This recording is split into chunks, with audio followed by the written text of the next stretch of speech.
بسم الله الرحمن الرحيم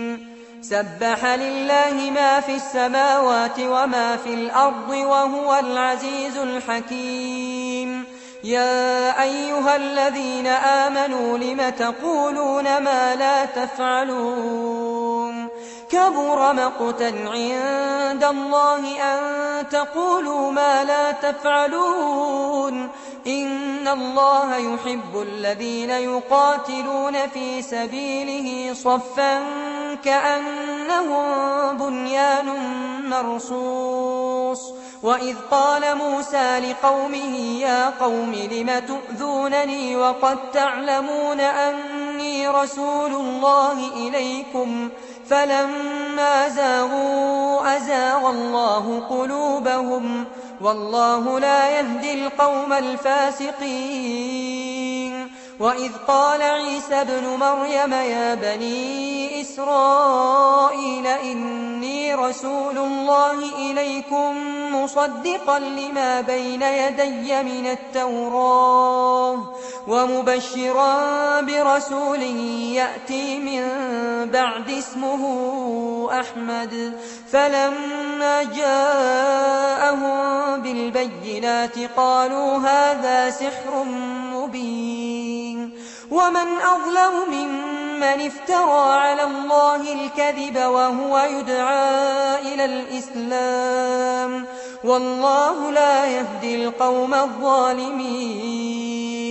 يريدون ليطفئوا نور الله بأفواههم والله متم نوره ولو كره الكافرون هو الذي أرسل رسوله بالهدى ودين الحق ليظهره على الدين كله ولو كره المشركون يا أيها الذين آمنوا هل أدلكم على تجارة